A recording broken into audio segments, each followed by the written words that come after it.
All right, let's go. 3, 2, 1. Yo, this is Gremlin. Mornings. This is KANE. Fucking no. Let's try again. Oh.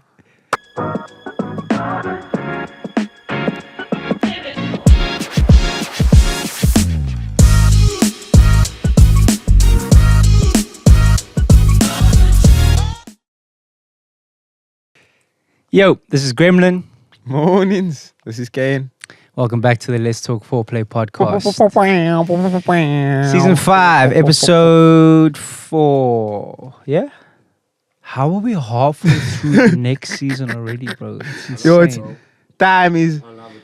moving. You love it. We're not coming back in December. Yeah, there's no party in December. Yeah. We might as well tell you now we won't be having an episode next week. So you guys... Yeah, it's Brodi's birthday. Brody's birthday. Next week, so we've decided to give him the day off. Yeah. Not like we're doing anything. We're just Yeah, we're letting just him, giving him the day yeah. off. Also, JTI is not here today.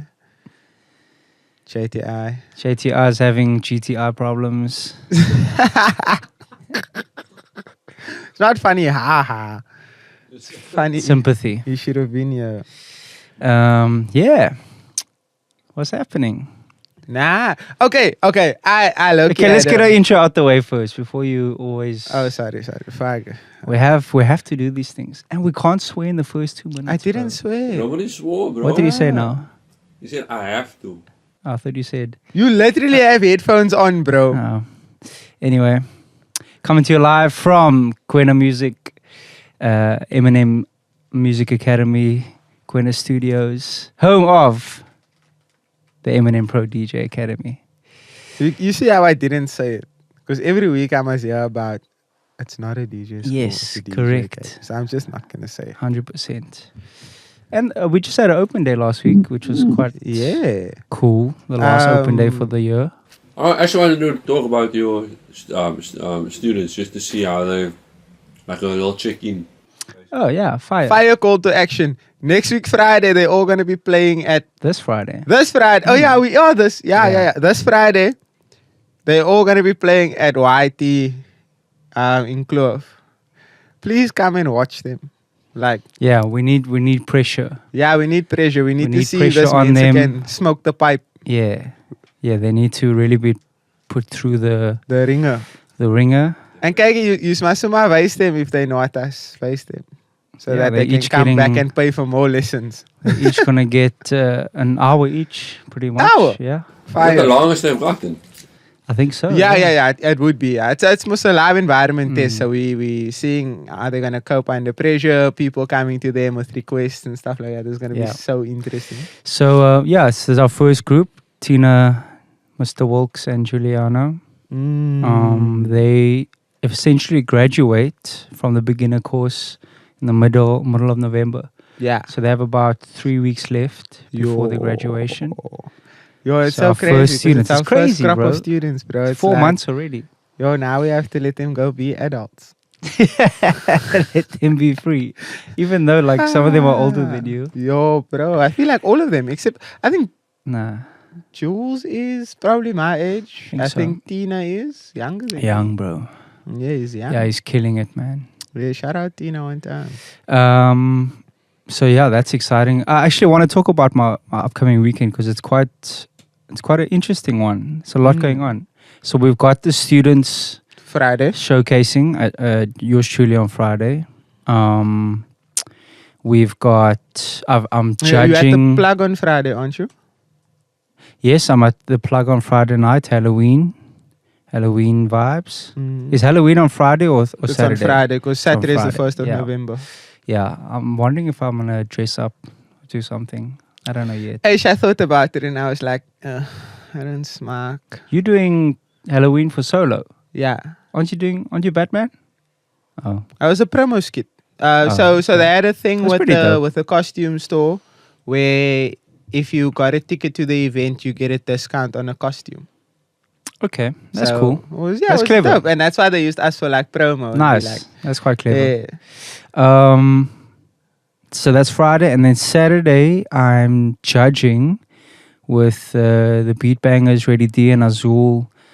They are doing a hosting a DJ competition. Yeah, I saw that. Yeah. Yeah. Is it for their students or for anybody? No, it's open. It's open. So I'm very, very excited for that. Sounds interesting. Where's Yeah. it happening? Fire and Ice Hotel. No, it's called the Fire and Ice DJ Oh. competition. It's happening in Fire and Ice. Tap in with the people, bro. Tap in. Like, It's- yeah. what a great opportunity. I'm gonna tell you now where it is. I think it's Stukland. I'll get it. Stukland is probably Stukland driving north, range. like Belleville side. Um, Where am I tweaking? Yeah, Stukland Industrial is just past Belleville. Yeah. It's like Belleville side, Fire, I wasn't tweaking. just before Brackenfell, in Fire, between there. I wasn't tweaking. What What time is that? From what time to what time? I must finalize because I have a call time, but I don't know exactly what time the Thing starts. What's your call time? beginning. They aiming to begin at 3 p.m. Cool, can I go Yeah. with you? Sure, Fire. I will be there. you can be a guest judge. I mean, I'm A not there guest- to a judge. guest I'm that a brings guest a of guest. the guest judge. Yeah. Yeah.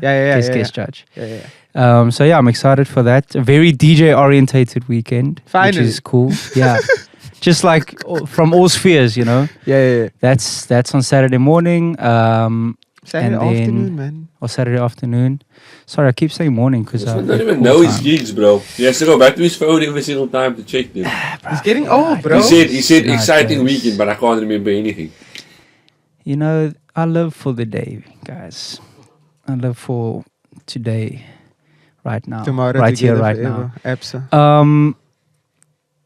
And then Saturday night we're doing an event with that Quena's hosting. Yes. It's Day of the Dead. with the band. Thingy. Yeah. So Switch Out, Yes. which is the school's band, and then Metro Villa, which is a band that's been signed to Quena Music Quena label. And that's at Woodstock Brewery. So that's going to be quite sick. That's Yeah. cool. Yeah. it's a Woodstock good Brewery venue. is fire. Yeah. I love Especially that the venue. food. Food there is I've actually seen Really? a few bands there recently do like an open mic thing. Yeah, it's very good for bands. They've got a good front of house. The venue is very well suited for bands. So the bands are gonna rock out, and then I'm gonna come and do my thing afterwards. So yeah, check it out. There's tickets if you do see this before then. Well, yeah, you were watching this on Um, Wednesday. Yeah, Sorry, Seth always does that. He always does yeah, that. he's a fool. And then Sunday, I'm back in Paarl with the twins, with Twin Spin. Yeah, for the block party. Yeah. They're doing it in collaboration with Sellersmos. So it's Oh, Funky really? Buddha and Sellers Oh, okay, yeah. on a Sunday block party. Man. Yeah, I haven't been out there for a while. I haven't seen the twins in a long time either. Fire, so- I'm gonna go with you again. It's the assumption that I want him to be with me is crazy. It's like I have no choice. Who else is Okay, gonna maybe go you with can join us, Brody. You Maybe you can. can- Do you like wanna go alone and stuff? No, not necessarily. So why complaining? I mean, maybe I do want to go alone. Nah, you really Maybe I don't. just don't want to go with you. You don't wanna be in Dude, Paul alone that's for like so unnecessary. Bro. 3 I hours. just don't want to go with you. Like Paul alone for 3 hours is crazy. Yeah, it is. It is Joel, yeah, that's. the drive there. And Also, I used to Brody do can that shoot too. you. Yeah. I I used to haven't do gotten. I actually had a flashback of mine and Brody's early years. I was on the way to Malmesbury, Oh. and I was just on that road, and I just thought to myself, Brody, The good old days. the good old There was a days. day actually you phoned me. I remember I was out for supper with my family, and he phoned me. He's like, "You want to go to Marmara or something?" No? So I'm saying like, "Nah, I'm out with my family." Put down the phone. My family then says, "Phone him back and tell him he'll go because he just wants someone to go with him." Was also. I know that was You your mean mom. Yeah. Your mom definitely said, "Don't let him drive alone, bro." Bro, you mean Can't you drive Marmara, alone? but you stand out like a sore thumb in Marmara, so. Yeah, Yeah. bro. That club used to go up one way. Bro, it was They used to book insane. like Black Coffee and like AKA and Casper. In Mamre. Bruh. Bro, they'll have like a random day where they book like headliners throughout the lineup, bro. Yeah. that one day it pops off there. That's crazy. And Yeah, and the very alcohol random. they sold was Who were the in guys cases. there? Benito, and I can't remember the other guy. They were very, very good, very professional, very, very nice guys to work with. Yeah. But that's DJ in the a, courtyard outside, bro. People are on the roof also. joining that's on the a roof. that's a thing though. From like, what do you call the outskirts of like the Cape Town? What do you call that? Poland. Portland, I Portland. guess. Yeah. Well, that's like a thing for like Worcester, Robertson, Mumbai. Yeah. It's like a thing for their promoters to be like Very trustworthy. very and, trustworthy, very good, like professional people. Like it's wild. Yeah. It is. Now that you mention it, it actually is. Just think about it. Like I hardly ever hear like it would be like 1 out of maybe 50 times where you hear like, nah, that man was weird or he was whack or whatever. Let's talk about the situation quickly with this. There's been a situation with this photographer guy that's, been outed recently. Don Leo. Yeah. So I've never heard of him, but Have you never heard of Don I've Leo never before? I've never but- heard of him either, bro. Yo, just that's in the But then again, last the- week or so, the- enough people have said something about. What's weird is a lot of people that I know worked with him, and I was like, I've never heard of this I person. worked with Don Leo. But that also proves that like there are circles that you can be in Yeah. the industry that do things right, and then In- if you're in in the all opposite fairness, side, there's people like that. Leo was floating under the radar with all of this bullshit for like a while now. Because like I worked with Leo in 2021.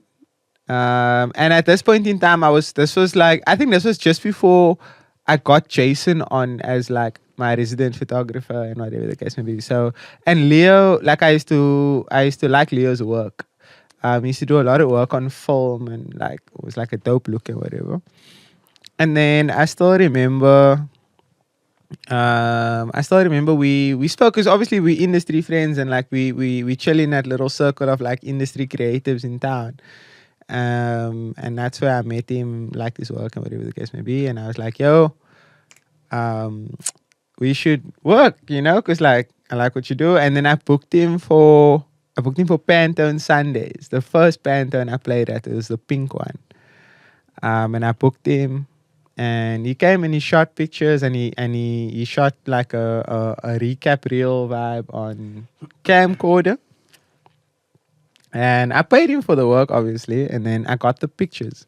But I think it was like 3 weeks, almost 4 weeks without like the video coming. And I remember like hitting him up like, yo, bro, I mean, where is it? Nah, I'm busy. I'm this and this and that and the other. And like, it's a standard 2 weeks go by, you let it slide. It mean people are busy, whatever. Yeah, by the 3rd, 4th week, I started getting agitated. And I told him, brother, don't let me catch you outside, please. I need my content. And I need my content because I paid you for it. Got it eventually. But then it wasn't like hostile or anything. Like, we were still cool because like, I think I'm older than him. So I obviously just looked at it differently also. But, and then I would see him outside. But what was his excuse for not? It wasn't like a concrete excuse. It was like, oh, I'm busy. And oh, sorry, I've been going through this. So I'm struggling with that, whatever the case may be. Like a normal thing, man. Like to me, I was just like, oh, it's whatever. But eventually I got the content posted and whatever. But then I also decided that, okay, cool, I can't work with you anymore. Because this is your work ethic and this is how you do things. So I was like, okay, then I cut my professional relationship with him there. Never worked with him again after that.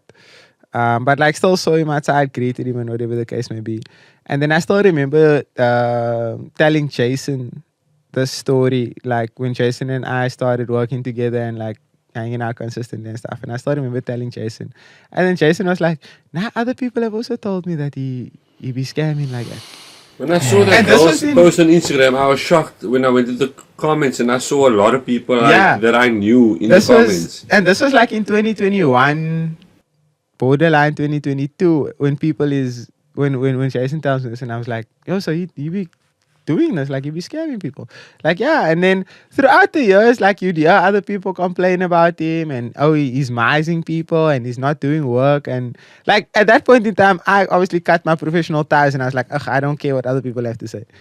But then this girl drops this video and Jason sends it to me, and I was like, yo, finally someone decided to like out this bro. And it's crazy, man, because like I'm looking at the situation of this girl, and he definitely tugged on her heartstrings, man, because he was like, oh no, my mom's in hospital and I need brutal, to pay her bro. bills. Huh? It was brutal to like, okay, even if his mom is sick, I get it, but like, to ask someone to pay you in advance, and then the day that you said you'd be visiting your mom in hospital, You out at a festival. you at Cotton Fest, brother. Yeah. So They this found is you the crazy on part. stories. So this is the crazy part. So it's like, He's yeah, a scammer, can bro. you please? He's a finesser. And it's crazy, you know, because he goes on and he's like, yo, but I'm asking all my clients who's booked shoots if they can please pay me in advance so that I can sort this out. No, you're Da, da, da, joking, da. bro. And obviously, you thinking to yourself like, bro, tough times. You obviously want to relate in the situation, you so you can- say, okay, yeah. now it's calm, yeah, whatever the case may be. And then on the So shoot day, sorry to pause you. So he's asking for upfront payment before work is done. yes, Okay. yes, Like in full. in full. So And then, people are paying him. yeah, so then on shoot day, well, we only know this girl because she came out with the story, but he's saying he asked all his clients.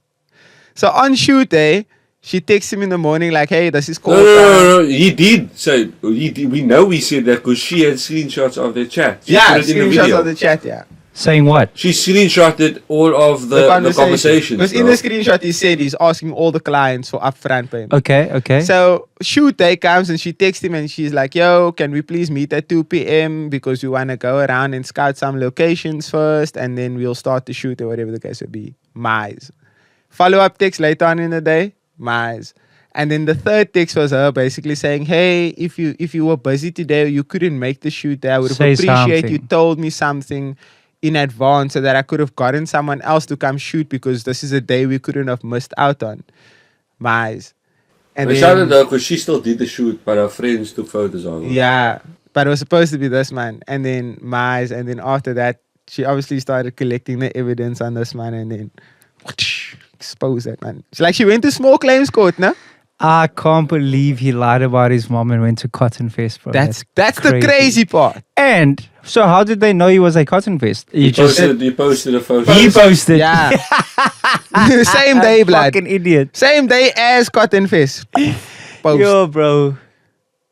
Oh, man. That's Also, if insane. anybody's watching this, if you want to work with me, I only request for payment. Or I might not even request for payment. Hey, Nah, you know, might I not. am. But then, so the girl posted the Shit. same video on TikTok. And then there was another girl who stitched her video talking about a time Leo borrowed a camcorder and just disappeared off the face of the earth. Never gave a camcorder back. Oh, that's the camcorder he shot you with. I don't know. I don't know. But apparently never gave this girl's camcorder back. This girl went as far as to find people who live in the same building as him so that she can make contact with him to get her camcorder back, bruh. Yo, some people That's have insane. audacity, bro. Like, it's crazy. The level of audacity is And just then- nuts. And then Leo dropped the video. Huh? Leo dropped the video. He responded. Yes. He dropped the video saying... Why would you He dropped the video saying that he's acknowledging all the things that's being said about him. And yes, he did do whatever he did to Fleeky. And he reached out to apologize. And him and his family, they're working on paying everyone back that he got the money from for work that he didn't deliver. And the people who did pay him for work that he does have, he'll make sure that that work is delivered. No, I'm sorry, bro. I'm sorry. I'm sorry. This whole apologize era of doing shit is bullshit, bro. Like, cause now what? You practically robbed people. No, he did. Yeah. You robbed them, and now that they're calling you out, now it's let me fix it. You Nah, know what's bro, crazy? What you mean? Nah, I bro. saw Bravo in the comment section of Bro, that that's what video. shook me also, bro. Talking about this man scammed me also. I saw Bravo, Bade, and a bunch of other local creatives, bro. My question is, how does somebody with a bad reputation keep getting getting work? work? Well, that's the thing is I'm because not there gonna was no one, look. You might. no one has spoken out about it until now.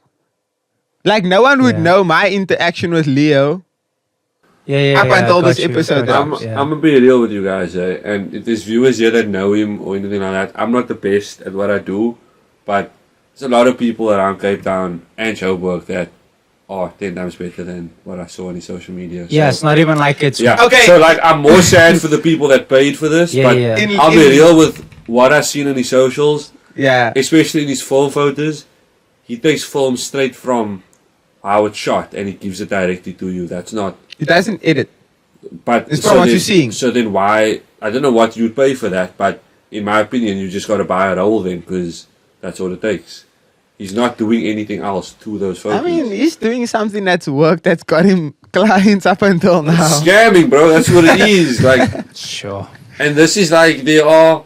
Because as a photographer, right, you already fight that battle of when you do a shoot with somebody, they already have to make themselves a bit vulnerable in Yeah. order for somebody random that they don't know, like, to take photos of them. Yeah. So that's already like stepping out of your comfort zone, and probably you might feel like, what if it's in a safe zone also? You just go meet up with a stranger who you've never met, give them whatever you're going to give them in terms of pay, and they must take photos of you. That's just a bit.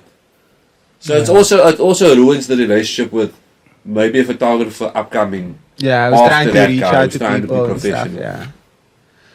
I mean, hey, I just think it's crazy how all of that panned out, bro. Like I knew there was something off about Leo just based on our business interaction, and that's when I also knew, like, okay, now I can't work with you again because like that's just not a healthy relationship, Sinjay. There's one thing I hate chasing work. Whether I paid for it or not, if we have an agreement that you're gonna deliver something and you don't deliver it, I hate that whole chasing thing, bro. And you know, to be fair, you're not unreasonable, bro. Like when I do stuff for you, it's either if it sits, then I do take Yeah. about 4 weeks to do it, but that's because it's a longer process. Yeah. But we also have a good relationship in managing expectations. If I ask you to do something, you can straight up tell me it's gonna take X amount of time. Yeah. And even if it doesn't take X amount of time, whether you get it earlier or later, you're also good at communicating and be like, look here, I've only gotten this far. I'm still going to be a couple hours out, or whatever the case may be. Yeah, that man did not have that in him, bro. Genuinely, he did not have that in him. But like, just also looking the at his response, interaction. right? Like the response. Look, I know, like sometimes with the two of you, I might play victim as like All the time. not all the time. I don't do that, not all the time. But I do it as like satire, as a joke. But when people play victim in real life with real things, I'm kind of just like, I can't have sympathy for you, bro. Yeah, no, listen, bro. Lying about your mom being sick, or lying that even if she was sick, and lying that you have to go visit her, Yeah, and then you're that's going to a festival, bro. I crazy. still can't get over that. And posting that you're at the festival. Bro, It's like that Afrikaans phrase, dom skelm. Yo, bro. Like, you can't, it's just that, man. Like my thing is, just do the work, man. You know, just do the, it's like Calvin Momo. Getting booked for everything, but just never showing up. Never. You know, on that note, I was laughing me critical now the other day. So WAV Festival released their phase 1 lineup, right? Yeah. For their partnership event. Or WAV Festival is an event by Afrofuture? Or Afro I always Nation. get confused, bro. I always get, I think it's Afro Nation. I'll check now. Yeah, it's Afro Nation. I'm pretty sure it's Afro Nation. So they released their first phase lineup, and it's a pretty fire lineup from what they're going for with Yeah, the it's Afro whole Nation. R&B reimagined, right? And they're looking at a lot of R&B and like R&B alternative artists. Yeah. So one of the Here's the lineup. Sorry, let me just read it. yeah, Headliner, Mariah the Scientist, fire. Calvin, Momo. We'll talk about it. We'll get to that. Shikana, Shikana, Manana, fire. Nanette, Nanette, Kujenga, fire. Strictly Soul, Akio Awa, Fire. Yandani. I'm not sure who that is. So- and then more acts to be So announced. just the lineup itself, no, bar Calvin Momo now, for example. The lineup itself speaks very much to the tagline that they're going for, R&B reimagined. Mariah the Scientist does R&B, she does alternative, she does new soul, and that sort of thing. Shekinah, same thing. And I'm looking at the supporting acts to the lineup, and I'm like, this is dope.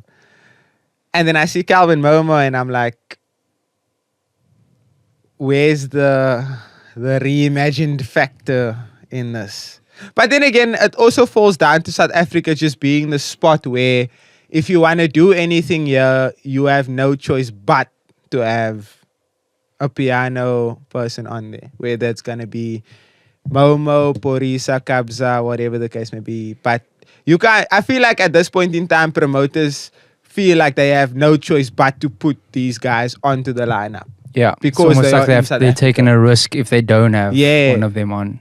Yeah, which again to me makes no sense, but to each their own. So I saw a TikTok where people were obviously excited that Mariah the Scientist is coming to South Africa. And this lady's like, oh my goodness, WAV Fest released their lineup and Mariah the Scientist is here. I can't even wait. The supporting lineup is so good, except for Calvin Momo. He might not even come. Real. Just, bro, like, real. And then let's just pause quickly 1 second.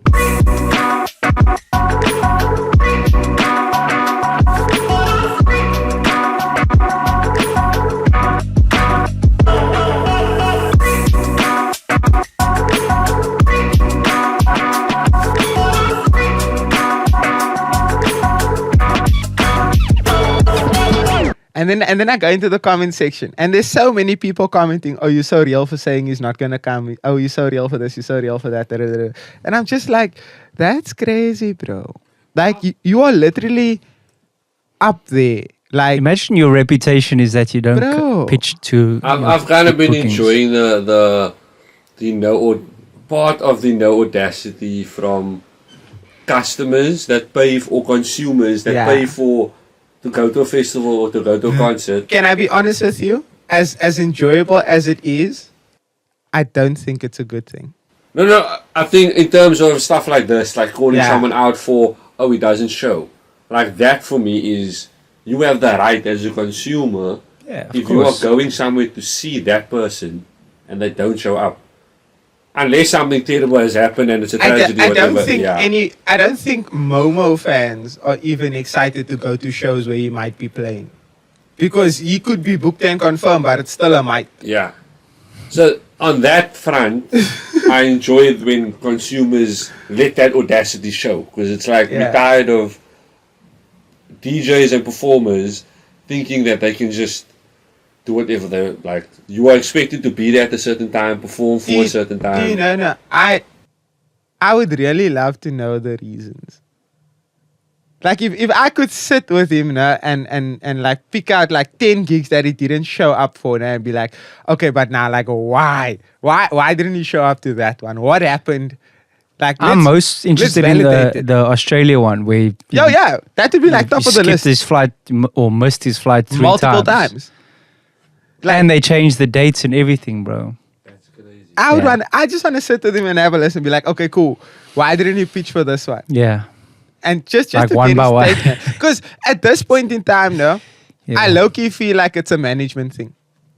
I low-key feel like it's his management booking things without his permission and just coming to him and saying, Kagi, next week you're playing here. And then he's like, yeah, but that's not what I want to do. That's not what I'm... Maybe this man is anti-commercial gigs, maybe this man just grand stuff like festivals, like overseas gigs and Red Bull stuff, that symphonic thing. Maybe he just wants to do stuff like that. And now his management team is booking him a spot in a gig in Cape Town and when you become that big, you do have to have a machine that runs for you. Yeah, but and sometimes the parts you put into the machine, you might not be doing what you want to do. Yeah, but no, for sure. I mean, management and agents are there to get you gigs. The management is there to secure it, but also be the middleman between whoever else is curating these events. They need to be working closer with him. So it doesn't make sense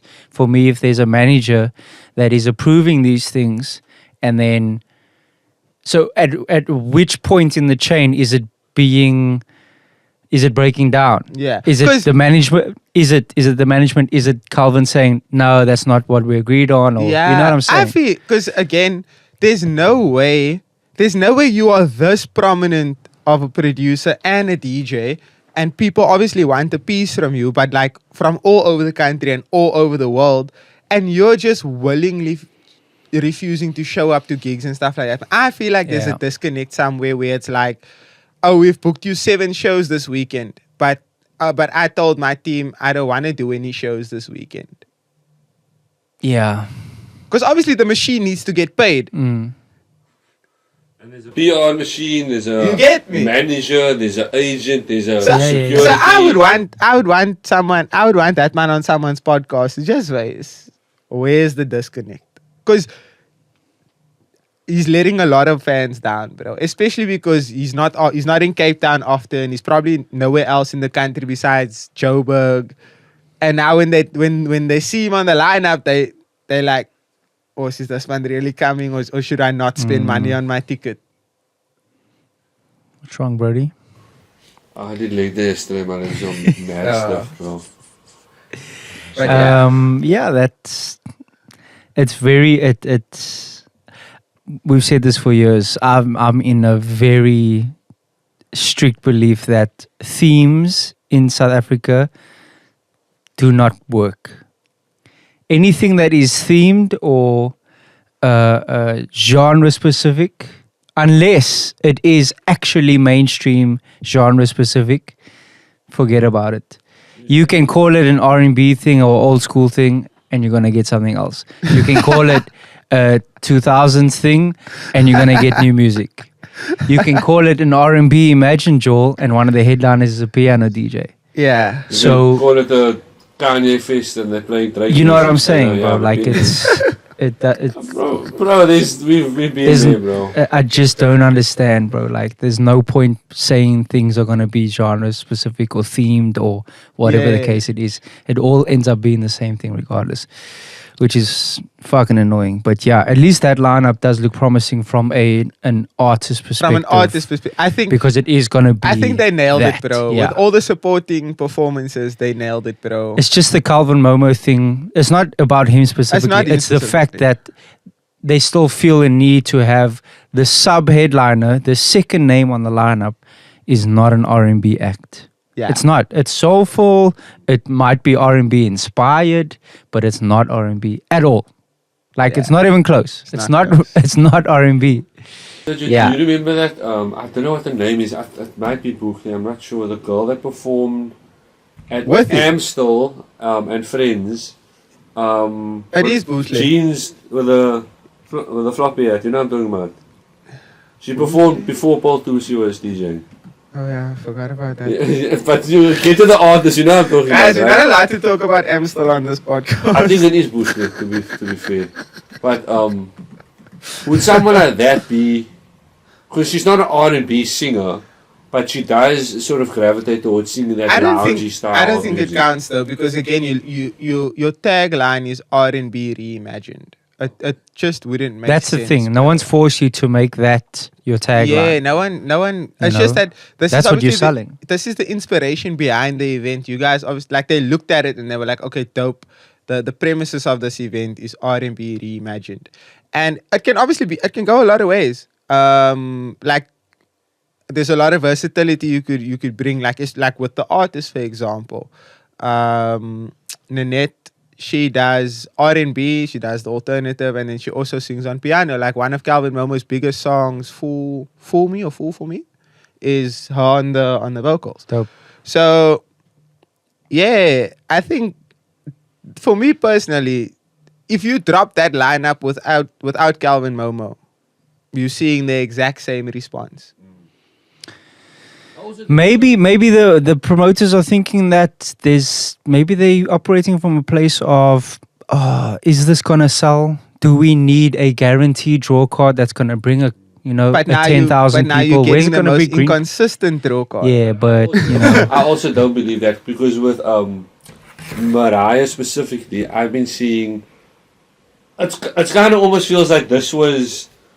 People knew it was going to happen, because over the last few months I've been seeing a lot of people posting her songs everywhere. Yeah. So I don't know if it's maybe just on my socials. No, it's on my side also. Like I've also seen a lot of people, not leak, but a lot of people have come to me and been like, There's a possibility. Mariah the Scientist, and I'm like, guys, don't ask me. I I personally, I love some of her music, but I don't listen to a lot of it. But the stuff that does pop up on my Spotify, I hope she brings Thug with her.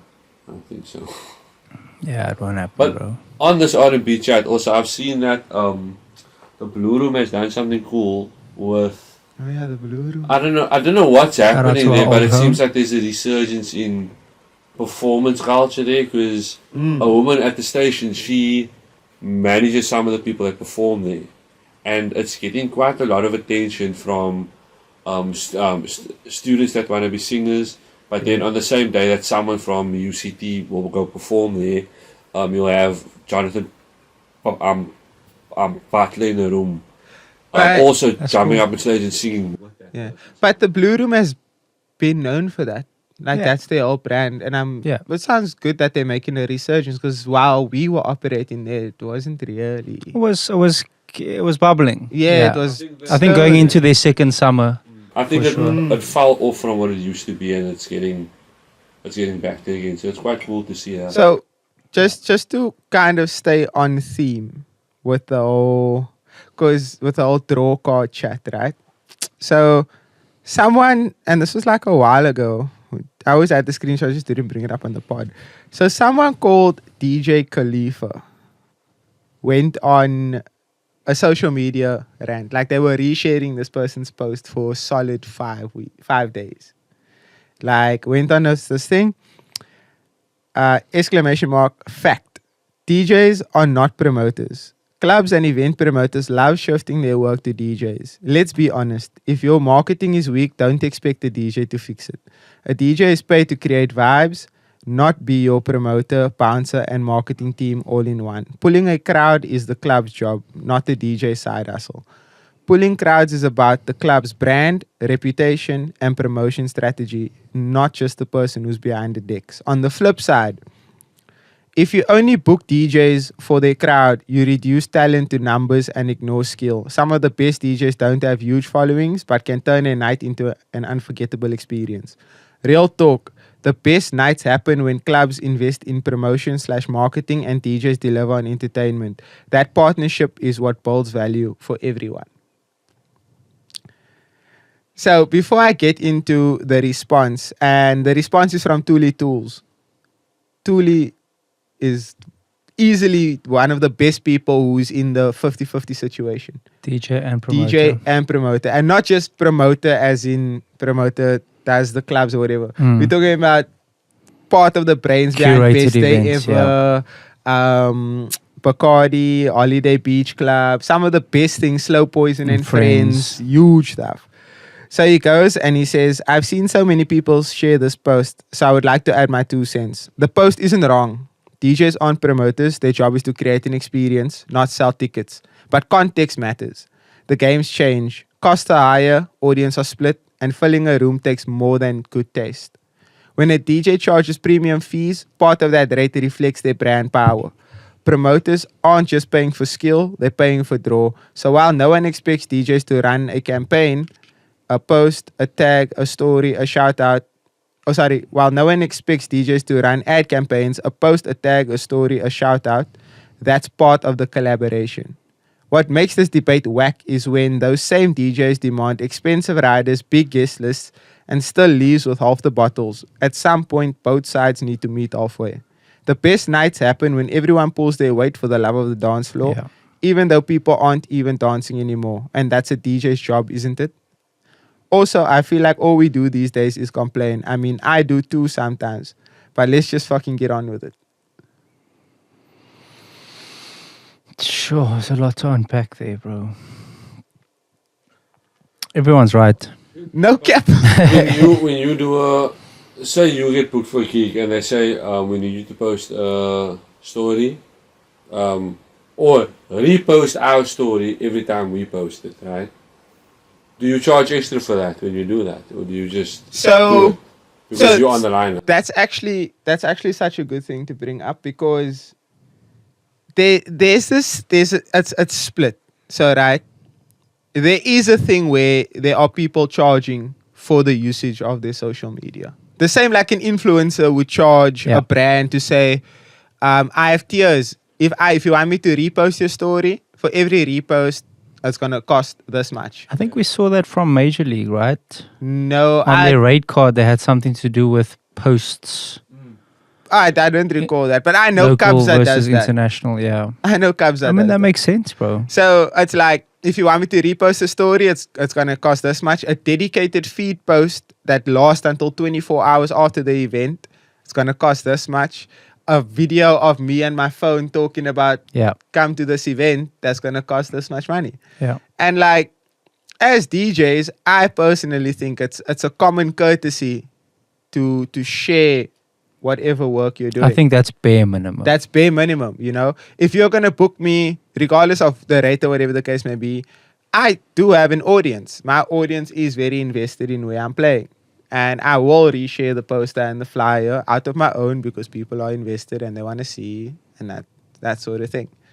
But in that same breath, it's also, like this person said, it's not our responsibility to make sure that your club or your event or your space is full. Yes, it's not our responsibility. We have a role to play to add to that. We are a part of the marketing. Yes.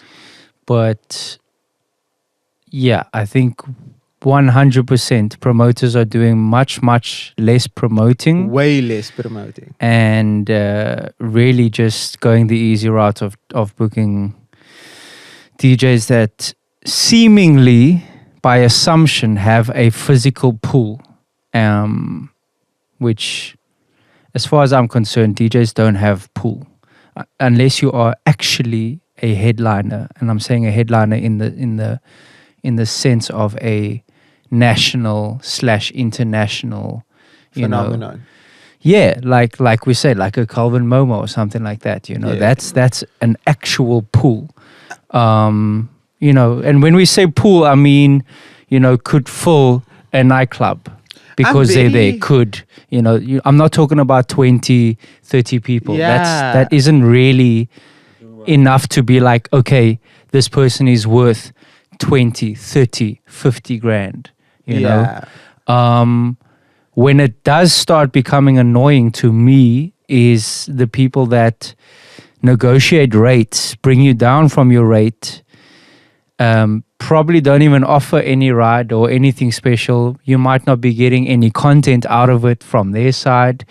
You not getting any brand exposure of your brand from them. Nothing. And then they still want you to be like, why aren't you posting? Then I'm like, okay, you guys need to realize you're asking for way more now from me Then what I'm than what getting you, from you. So it's not a 50-50. And like Thuli says, if everyone just plays the part, that's when it works out the best.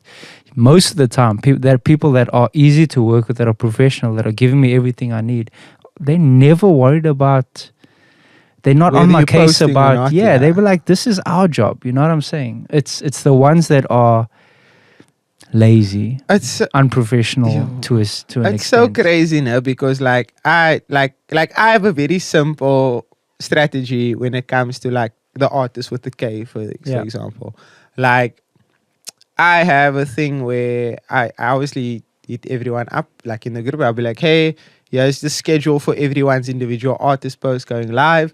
I'm gonna send you a collab request. If you'd like, please accept it. And then after the event, you're more than welcome to take it off, or you can like remove it from your main feed or whatever the case may be. And even if you don't accept it, it's calm because it's not your responsibility. Yeah. But then what I do is I usually don't ask, like I won't text the DJ to be like, oh, I'm gonna post it now, can you reshare? I'll just tag them in the story when I put it up.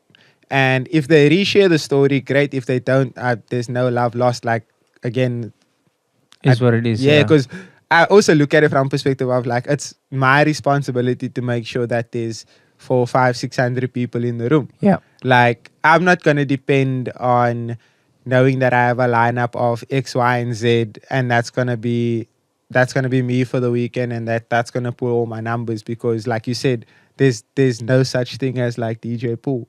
Like at the very peak of a lot of our local guys' power, if you're not doing anything that is revolving around your own brand and your own event, you're not going to pull that same amount of people for just No. a regular gig. No, a collective good lineup pulls people, yes, for sure. As a collective, what? It's Baller League tonight, bro. It's back. Yeah, Brody. That's bro. This man is not. He asked us the question and then he and then he fucking go looks at Boiler League. Yes, it's Brody. But yeah, another thing is, yes, I really lost my train of thought now. you say a collective lineup can pull. Yeah. I mean, for sure, a collective lineup is what pulls people. But you know, on my rate card, I break it all down there. I mean, even when I on my booking sheet, I ask there, do you need a videographer? Do you need a photographer? Do you want any special promo? You know, at years ago, I was on Good Hope as a resident there, and they would do the weekly gig guide. This was before COVID. Yeah. So I would say, you know, every booking comes with a weekly announcement on Good Hope that I'm going to be at this gig. What. It's free promo to a, you know, provincial audience, and then I would also say that if you want a video of me talking, you know, just a normal video like that, I'm going to charge for that because it's time and effort and energy, bro. And then I would charge like a premium for like an actual like mix promoting the shit. Yeah. You know, so it's like there's ways you can upsell the booking, but as a standard, as a base, I think normal protocol is at least some story shares. You know, if you don't put something on your actual feed, on your actual timeline, I'm cool with that. I understand that, you know. I'm very particular with my Instagram. Yeah. Like my Instagram is very, you know, it's got a structure. So I'm not going to have flies everywhere and fucking crazy shit all over the place. But you are going to get, and this was another thing. There was a time when I was doing, you know, weekends back to back. And somebody that maybe books me now for December would be like, I see you posting all these other gigs, but you're not posting my one. I'm like, yeah, but you need to understand, I've got 3 gigs this weekend, 4 gigs next weekend, 5 gigs next weekend. I need to give everyone the same amount of promo. Because if I flood, you know, all the gigs that I have, if I put a fucking 3-month calendar out there, it dilutes everything. You know what I'm saying? It makes no sense. Now you're going to get lost in the noise of now. You know, your event's going to get lost in the noise of October, and vice versa. So week by week or every 2 weeks, you know, it gets its own time to shine. Yeah, I work in a very similar fashion. Like, I have like, so in my week, I have like 3 days dedicated to, this is coming up. So like Monday morning between 10 and 12, that's when I'll be like, okay, cool, this is the confirmed shows for this weekend. And then Wednesday we do it again, and that's now in case anything else got confirmed in that time period. Then Wednesday we do it again. This is where we're at. And then when the weekend comes, the day of the event is when you get the post again. So if I'm playing the Friday, then I'll only post the gigs where I'm at that night. Yeah. And the Saturday, the same thing. Just out of curiosity, I know it's part of marketing and it's maybe a time question because obviously you should do it. But what I've noticed with social media, especially Instagram stories, even though if you can post a story now, it'll pop up and I'll see it now. But whenever you post a gig that you're doing, I don't see it until like mid-Sunday the next day, you know what I mean? I don't know, like, my question is, do you think then marketing through stories is still viable because people might see it? I think that the algorithm itself, we've spoken about this with Teddy as well. I think the algorithm itself does not like text, a lot of text. Yeah. It doesn't like poster-esque type of things. So I mean, you're trying to sell something. I actually watched. Yeah. I watched a TikTok on this also. where this guy was saying, also like in a podcast setting, and he was saying that he doesn't care when DJs post their flyers. Yeah.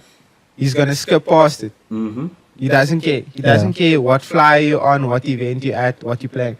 But he's more compelled to stop and watch your 15 to 20-second video of you saying, hey, I'm out at this place this weekend. I'm playing at this time. Come through. Let's have a vibe.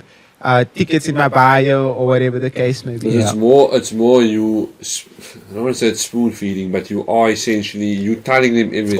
Call to action. Yes, whereas they don't have to go look for the date and the time. And Well, that's the other thing. So it's like you giving them a video of you explaining everything and giving the details, and you can say, okay, go check out the details on my story or my gig highlights or I left my the gig link guide. there below. Yeah. So you do that. It leaves room for questions. Okay, Yeah. someone that's going to be diligent about it is going to go and look for the details. But like we've joked before, someone replies to a poster with the fucking venue, time, and every detail, time and you they'll play? respond and be like, you know what I'm saying? I was victim to this last night because I'm doing an event in Joburg on the 7th of November, but there's different partners involved. So instead of me going to look at the social media, I first message the person I'm working for to ask how many activations and brands are going to be there. And as soon as I sent the text, I was like, wait, this must be on Instagram because they're doing a full marketing rollout. I don't think you fell victim. And then, no, but in all honesty, it's more like don't ask questions that have been answered. No, if but it's there for to that's see. you being diligent about a job that you're doing. Yeah.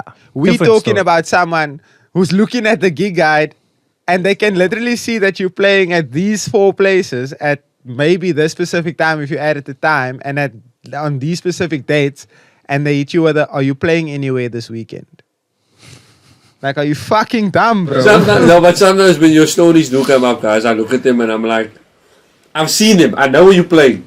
And then like, sometime after that, probably like an hour or so, I'll feel compelled to text you and be like, where you guys playing tonight?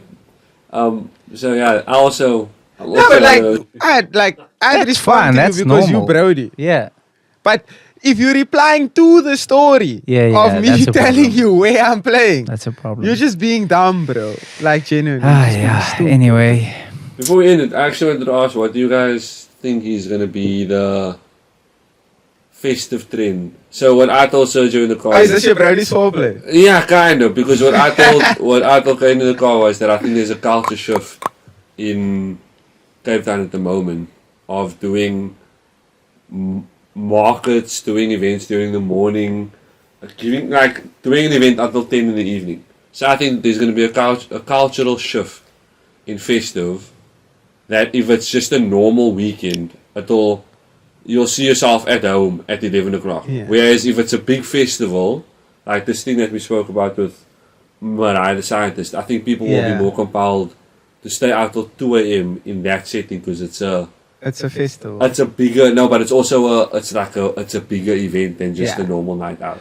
I do think... Also, sorry to cut you before you go in. I think this is also going to tie into people are going to prefer to spend time doing like a party at home with some peers instead of on the job.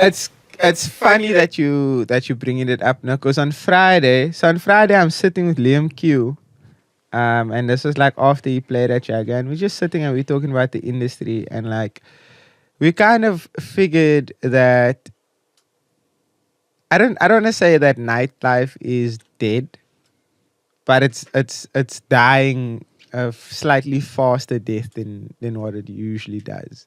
So what we were basically saying is that everything is so accessible nowadays. If I want to listen to Gremlin, I can play a Gremlin set on YouTube. If I want to listen to a KANE set, I'm going to play a KANE set on YouTube. Which, if you think about it, is actually so much more valuable for them because they get to see us in our natural habitat. They get to see us do what we like to do and how we like to do it. Compared to when they're going to go watch us at a wherever and we have to give them a dumbed down version of ourselves or a commercialized version of ourselves. Like, and he was saying that it doesn't make sense for people to go out and spend ridiculous amounts of money on a night out anymore. Because if I want to listen to my favorite DJ, I can switch on YouTube. If I want to go get me a dope, I can pay a third, if not a quarter of the price of a bottle. And I can go and get all my brassen to come around. And I can put my system in the yard. And we can go until all of us pass out. And we can have food. And we're safe at home. Yeah. We can also have food. We don't have to be hungry. We don't have to We don't have if to you be want to go cold. sleep on the couch, then inside, go have a tip. It's fine. And you can come back later and restart the jaw. Stop making this sound so good. Like this is the anti of what you guys what we do. No, but need there's in also our lives. but like insane. But you're right, bro. I get it. Insane that I thought also I was thinking, is there maybe a call for house parties to come back? For DJs to actually do house parties now instead of Funny enough, clubs? the Halloween party I'm playing on Friday is at a house in Newlands.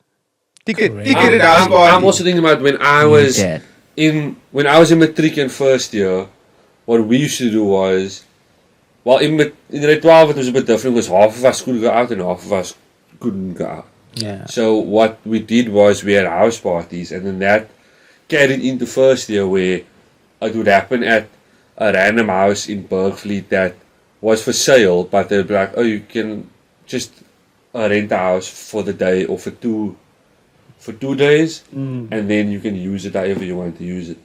But that obviously also comes with damage and all those sort of things. Can I tell you a quick funny story? My parents love this story. Oh no. So I used to have a lot of house parties. You can tell us about the one in No. Paul's Morgan. No. Okay.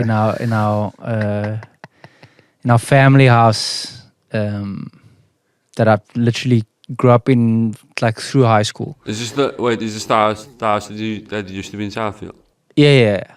So we used to do a lot of house parties. My birthday, Christmas, New Year's, you name it, whatever. Just throw house chores there. And then my family sold the house over the December that I matriculated. They sold the house. And while they're moving, there was like 1 or 2 weekends where I had to stay and house sit basically. And the house is empty. I just had to stay and house it. So they had painted the walls, they had varnished the floors. They're selling the house, bro. Like it's in perfect condition. And I was like, let's go. One last Yo, time. and then you ruined all that hard work. Fuck, bro. No, they caught us out, bro. So because like, Oh, they found you before it even happened? yeah, we were advertising on Facebook, bro. It was like, it was going to be the next Project X, bro. So the house was like, so it was, my parents stayed there, my grandparents, any family that said it was a big house, bro. So we had like a 6-7 dance floor idea. Like the lounge was going to be one thing. This bedroom was going to be this gonna thing. ruin that house, bro. This bedroom was and then like we knew where we were gonna put the bars and everything. We had a full-on plan. And bro. in Like back imagine us then- 18 with like a, it was a 5-bedroom house. bro. And back then, like to throw a house party was cheap, bro. It was Brother. it was mad cheap, bro. easy. We Bring we your were- own top type beat. and I think week of, we would have easily. I'm not lying to you. Like I would have like maybe a New Year's Day or something and have 200 people, bro. 150, 200 people, where the whole road is just, you know. But it was in that time where it was like That was fine. the cops will come and they will alarm there, Yeah. make sure everything's cool. They talking to my parents, and you know the lighters are coming. My friends are coming, and their parents are Yeah, you know, also the yeah, it's that type of thing. Obviously, it gets a bit out of hand sometimes. Yeah, and but imagine and the cops there might was have no food. parents, and we had the whole house, bro. yeah. Would have fucked that place up. Would have been But I'm saying would have been crazy. bring back those days of having a high school house party. Ah, Bro. bro, it was It's the best thing ever. It's like, don't do pre's and go out. It's not that fun anymore. I'm joking. Nah, it can it be really fun. isn't. It can Nah, be house fun. party is the one, bro. But it's just how do we? It can't translate, man. And you know what's crazy? No? It's like, shout out Apartment Life. Because this is the formula that they're carrying. Yeah. They're carrying through. Essentially. But I don't know, the way they do it feels too clean, bro. Like, No, It is. obviously, it is clean it because it's seems meant like a to morning / brunch type yeah, of thing but it's because they're also always meant having to fit mimosas the and modern shit. day aesthetic. Yeah, It's meant to fit the modern day aesthetic. It's not meant to be a Project X. But just what they're doing. Cool. Let's get 15, 20 of our friends out. It's a brunch date or whatever the case may be. And we're going to have about 3-4 people play. We're going to record the sets. But the cool thing is you guys can come and just play music and have fun with it. And that's how I say. And this is the convenience of where the world is right now. Yeah. Because again, if I want to listen to the best version of my favorite DJs, it's on YouTube. I don't know. I feel two ways about it because to me, I think the best thing about seeing a good DJ, and I mean this from a sense of a good DJ or good artist, is seeing them live. You know, obviously there's if you have access to it. Yes. You know, if they're in your city and you know if you can do that, but it's one of those things where you have to have YouTube mixes and stuff like that out there on socials, and you have to show what you do so that people want to come and experience it. But if you don't have it, then you don't get gigs because nobody's seeing what you're doing. So there's no demand for you. But if you do have it, then nobody wants to come to your gigs because they can just stay at home and watch the videos. It's just like... You know, it might be a crazy... It's a weird one, huh? A crazy counter to that is when you have an event, so say we do the cave, right? Instead of recording, because we normally do the sets that we record, it's normally like the second DJ, then it's the DJ after that would be the third, and then it's the headliner, then it's the DJ after the headliner, right? Yeah. Usually like 4 or 5. Yeah. So what I would say to counter that is put the first set on, but then don't put like the one before the headliner and the the one after the headliner. So you're putting up sets from DJs that are up and coming, and then you need to come to the event to see the headlining acts, maybe. Yeah, I hear you. I mean, my thinking behind the sets is obviously not... It's not to give you the satisfaction of, oh, I didn't go to the event, but I can still experience the set online. Like, yeah, you can still experience it online, but the idea is to create a sense of FOMO. Like, fuck, what do you mean? But that's what I'm saying, bro. Bro, Yeah, So now you're I creating these videos to create a sense of FOMO so that people can come to the event. Yeah. But because the video exists, they don't have to come I've to the had- event because they I've had feel like they people- can experience it. Yeah, but then also... I've you- had people that Of have course had, it's not the had same. get-togethers and like friends over, they braai, they're making poiki, all that. Bro, they will send me photos of them watching the cave, bro. And I'll be like, why don't you come out and see Yeah. it? They're like, nah, we have some We got food cave in the at fire. home. We have cave at home. We got the cave at home, man. That's literally... But my whole thing is not like... I wouldn't want to be in a situation where... Let's say someone watches a perfect example, right?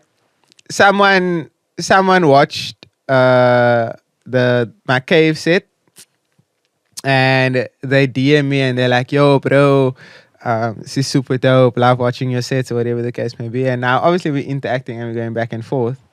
And okay, this person lives in a different country, but like I wouldn't want that person's first live KANE experience. Like, let's say they miraculously pop up in South Africa. I wouldn't want their first live show of me at a residency or something like that, bro. Yeah, fair. It's not the same. Well, that's also, I mean, that's the shit that happens when I get booked for, I don't know, a corporate thing or something like that. And then they're the like, message is like, yo, yo, we it's saw Green your the three Red Bull step." or you're rocking the daisies. And I'm like, amazing, but that's not going to happen today, bro. Like, Not there's at no all, way bro. you're going to get that. Like, it makes no sense. But that's- so But I guess that's also again, the it upside goes- of YouTube is that you are now marketing yourself in all other country. Yeah, I Yeah, just yeah, wish for it, I just sure. wish it translated into fucking bookings, bro. Yeah, hey. Like, I can't exaggerate this even if I tried. The amount of DMs that you that I get from foreign nationals, just on some like there's one dude right now, no? His Instagram is Slime. It's either Slime Oprada or Slim Oprada. I think it's Slime Oprada. He's from Switzerland. I still remember this man DM'd me like last year sometime. And this was before he even started DJing. And he was like, yo, bro, I'm a producer. I'm from Switzerland. I fuck with your shit. It's so hard. You're inspiring me to DJ. And I'm like, oh, what do you do? Like, what's your way of communicating music right now? What do you do? It's like, nah, I produce. I'm like, oh, you make music? And he's like, yeah. And I'm like, well, then you should probably start DJing. Because if you make edits and you make music and you pop it on SoundCloud, you need to go and use this medium to go and put yourself out there. And we chopped for like a week and he was asking me tips and whatever. Sent him a lot of crossfader stuff and like, learn about this, what control you have, RX2. Here's a video, the ins and outs, tips and tricks, whatever the case may be. Now to date, that man has been all over Europe and Southeast Asia. Yeah. I will say though that if you are in Europe, it's a major cheat code. It's a major cheat code because it's so code, easy bro. for you to get from one place Accessibility, to the next. travel, and So if you fucking if you visas, get bro. booked, if you stay in Sweden and you get booked in London, instead of taking a flight, you're taking a train, bro, Yeah. and that's way cheaper. It's like what, like £5? Yeah. No. Yeah, Like but 20 that's what I'm pounds. saying. Like it's crazy. Like there's so much foreign / international interest. It's just getting that shit over the line, bro. If you listen Yeah. to this and you're from Amsterdam, Germany, London. Wherever you're from, just Skype booking. You don't want to go to some countries, bro. Some countries are crazy. Like what? Like what? Oh, what the fucking America, bro? America looks like if a This man don't wanna go to the home of hip hop and R&B. Yeah, but America is fucked up. But let's be honest. Do you know they have an open carry law in Florida now? Yeah, I'm more suited to go to, even though there's a lot of knife crime there. I'm more suited to go to a place like London. Than Do you know to go that? But open carry is crazy. There's people driving around with AK-47s. I saw that, on bro. the These hip people on and on motorbikes and like, bro. You're telling me you want to go to the home of hip hop and on self to yo. You're so mad in your head, bro. Isn't that Jaguar? Oh. What? Huh? That's 100 meters from Joe. 50. Wow. Got oddly specific there, my king. 53.5. Shot, gents. Thank you. Love, thank you so much. Don't forget to like, comment, subscribe. Leave some positivity for JTI. Yeah, during this- definitely. He's during going this through it right now. difficult time. We also got a couple exciting guests coming up over the next few weeks. So, On next week, Yeah. well, So the week after that, and then also the week after that. So stay Yeah. tuned. you won't see us next week, but Yeah, we'll be back. because of Brodi's birthday. It's not because of my birthday. No, being a little selfish right now. You know, So it's just selfish, like, bro. I have nothing This is planned my for my day. This is birthday. about Yeah. me. They just don't want to shoot. It's like, this is my day. It's about me. I want nothing to do with foreplay. You know, Typical Brody. yeah. Ah, real. Safe. Anyways, love. Peace.